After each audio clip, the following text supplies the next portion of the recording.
8월 29일 월요일 빛을 바람. 한 교회에서 5주 기도 특강을 하겠다고 약속한 목사가 있었습니다. 그런데 그는 걱정이 태산 같았습니다. 수강생들이 내 강의를 좋아할까? 나 같은 강사를 좋아할까? 목사는 불안한 나머지 강의 계획이나 발표, 배포용 자료 등 지나칠 정도로 공을 들였습니다. 그러면서도 정작 특강 일주일을 앞두고도 주변에 적극적으로 홍보하지 않았습니다. 그러나 기도 중에 그 강의가 하나님을 빛나게 하는 하나의 섬김이라는 것을 깨달았습니다. 성령께서 강의를 사용해 사람들을 하나님 아버지께로 향하게 할 것이기에 공개 강연에 대한 불안감을 없앨 수 있었습니다. 산상수훈에서 예수님은 제자들에게 이렇게 가르치셨습니다. 너희는 세상의 빛이라. 산 위에 있는 동네가 숨겨지지 못할 것이요. 사람이 등불을 켜서 말 아래에 두지 아니하고 등경 위에 두나니 이러므로 집안 모든 사람에게 비추느니라. 목사는 그 말씀을 읽고 마침내 소셜미디어에 특강 광고를 올렸습니다. 거의 즉각적으로 사람들이 감사와 기대를 표현하면서 등록하기 시작했습니다.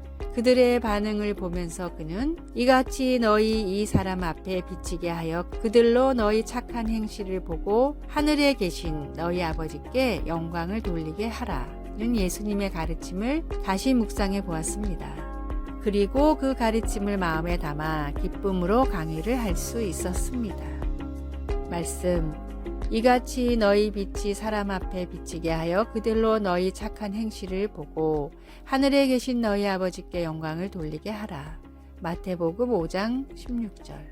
찬송 331장 영광을 받으신 만유의 주여.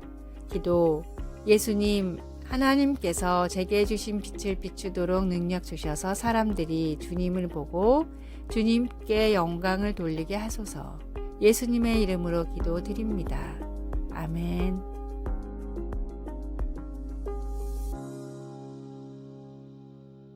(8월 30일) 화요일. 흙 속에 둔 머리.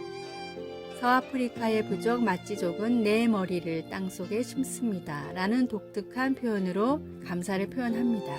마찌족은 상대방에게 예의를 갖출 때 머리를 땅에 닿게 절을 합니다.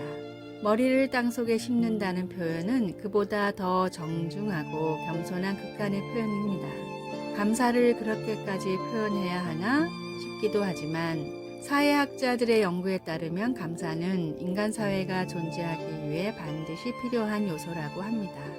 서로를 믿고 돕는 관계 형성의 기본이 바로 감사이기 때문입니다. 감사를 느끼고 표현하기만 해도 사람은 저절로 기쁨과 보람을 느끼게 됩니다. 감사에는 이토록 놀라운 힘이 있음에도 대부분의 사람들은 부끄럽거나 감사의 힘을 믿지 못하겠다는 이유로 감사에 소극적입니다. 시카고 대학의 니콜라스 이플리 박사는 평소에 감사를 잘 표현하지 않는 사람들을 대상으로 감사 쪽지를 쓰게 했는데 하루 단 한 번의 감사의 표현만으로도 삶의 행복도가 매우 크게 높아졌습니다. 감사를 표현할 줄 아는 사람은 행복의 비밀을 아는 지혜로운 사람입니다. 감사를 통해 매일 하나님이 허락하신 행복의 문을 여십시오. 오늘의 말씀. 그 안에 뿌리를 박으며 세움을 입어 교훈을 받은 대로 믿음에 굳게 서서 감사함을 넘치게 하라. 골로새서 2장 7절. 오늘의 찬송 429장 세상 모든 풍파 너를 흔들어. 오늘의 만나. 크고 작은 감사를 느끼며 표현하는 지혜로운 사람이 되게 하소서. 오늘 주님과 이웃이 내게 베풀어준 감사한 일을 생각하고 표현합시다.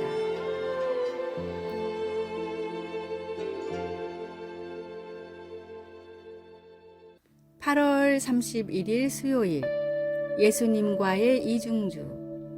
한 어린이 음악회에서 피아노 앞에 선생님과 학생이 같이 앉아 있었습니다. 이중주를 시작하기 전 선생님은 몸을 기울여 마지막으로 몇 가지 주의를 속삭여 주었습니다. 피아노에서 흘러나오는 음악을 들으니 학생은 쉬운 멜로디를 연주하고 선생님의 반주가 노래의 깊이와 풍부함을 더해주는 것을 알았습니다. 곡이 거의 끝날 즈음 선생님은 잘했다는 표시로 고개를 끄덕여 주었습니다. 예수님 안에서의 우리의 삶은 독주보다는 이중주에 더 가깝습니다. 그러나 나는 예수님이 바로 내 옆에 앉아 계신다는 것과 내가 연주할 수 있는 것도 오직 주님의 능력과 인도하심 때문이라는 것을 잊을 때가 많습니다. 혼자 힘으로 피아노 건반을 정확하게 치려고 애쓰는 것처럼 하나님께도 내 힘으로 순종하려고 하지만 대개 가식과 공허함만 드러내고 끝나고 맙니다. 나의 제한된 능력으로 문제들을 해결하려 해보아도 다른 사람들과의 불화로 끝날 때가 많습니다. 그러나 나의 선생님이신 주님이 함께 계시면 모든 게 달라집니다. 나를 도우시는 예수님께 의지할 때 내 삶으로 하나님께 더 영광을 드리게 됩니다. 그리고 기쁨으로 섬기고 마음껏 사랑하며 나의 인간 관계를 축복하시는 하나님께 놀라게 됩니다.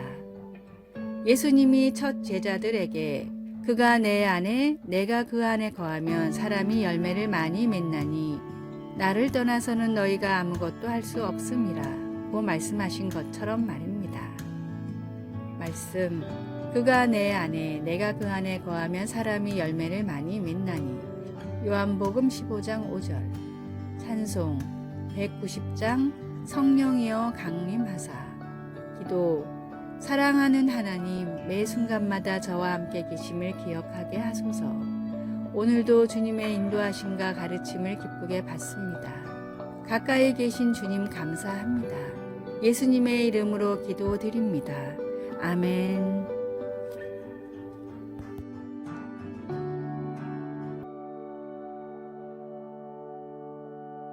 9월 1일 목요일, 오렌지를 따는 일.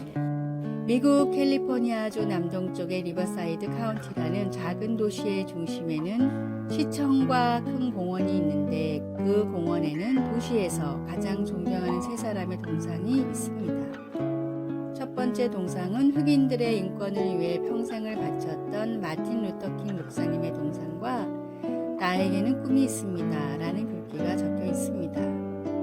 두 번째 동상은 인도 독립의 영웅 간디입니다. 간디는 미국인은 아니지만 그의 생애가 영화와 책으로 미국에 많이 알려져 많은 사람들이 간디를 존경합니다. 세 번째 동상은 도산 안창호 선생입니다. 마틴 루터 킹과 간디와는 달리 안창호 선생이 한 일은 그저 리버사이드 카운티의 오렌지 농장에서 일을 한 것뿐입니다.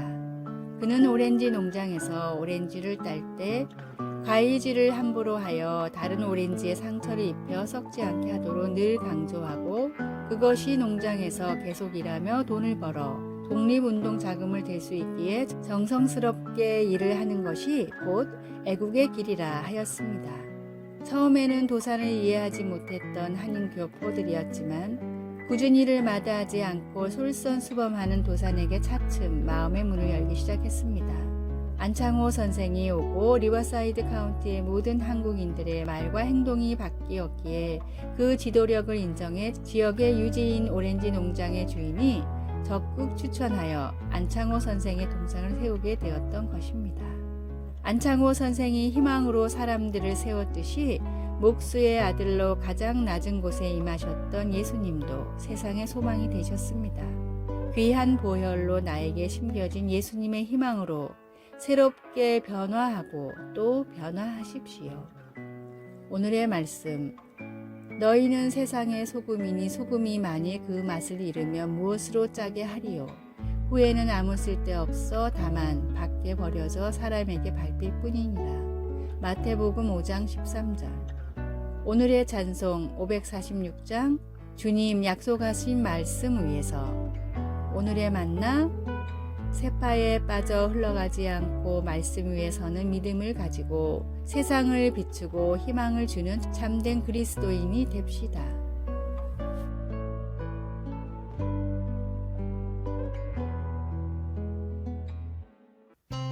(9월 2일) 금요일. 하나님이 지어주신 이름. 살아가면서 별명을 얻어본 적이 있습니까? 학교 친구들이나 직장에서 동료들이 지어준 별명은 주로 황당했던 사건이나 재미있는 버릇 또는 좋아하는 취미를 가지고 만들게 됩니다. 그런데 별명은 성경에서도 볼 수 있습니다. 예를 들어 예수님은 야고보와 요한 사도에게 우레의 아들이라는 별명을 붙여주셨습니다. 성경에서 누군가 스스로 별명을 붙이는 것은 흔치 않은 일인데 나옴이라는 여인은 남편과 두 아들이 죽었기 때문에 사람들에게 괴로움이란 뜻의 마라로 자신을 불러달라고 했습니다. 그녀는 하나님께서 자기의 인생을 쓰라리게 하셨다고 느꼈습니다. 그러나 나오미가 자신에게 붙인 새 별명은 오래가지 않았습니다. 가족을 잃은 엄청난 충격이 그녀의 인생의 끝이 아니었기 때문입니다. 처절한 상황 가운데서도 하나님은 사랑하는 며느리 룻을 통해 그녀를 축복하셔서 결국에는 룻이 재혼하여 아들을 낳아 나오미에게 다시 가족을 이루어 주셨습니다. 우리는 과거에 경험한 어려움이나 저지른 실수 때문에 스스로를 실패자, 사랑받지 못할 자와 같은 쓰라린 별명을 붙이고 싶은 마음이 들 때도 있겠지만 그런 별명들이 우리 삶의 끝은 아닙니다. 우리는 그런 꼬리표들을 하나님께서 우리 각자에게 붙여주신 사랑한 자라는 이름으로 바꾸고 아무리 힘들 때라도 하나님의 공급하시는 손길을 찾아야 합니다. 말씀 나오미가 그들에게 이르되 나를 나오미라 부르지 말고 나를 마라라 부르라. 이는 전능자가 나를 심히 괴롭게 하셨음이니. 룻기 1장 20절. 찬송 366장 어두운 내 눈 밝히사. 기도 하나님, 제 삶의 환경이나 경험에 의해 제가 정해지는 것이 아님을 감사합니다. 저를 하나님의 자녀라고 불러주시니 감사합니다. 예수님의 이름으로 기도드립니다. 아멘. 아래의 빨간색 글자 구독을 누르시어 더 많은 전도의 열매를 맺으시기를 기도합니다.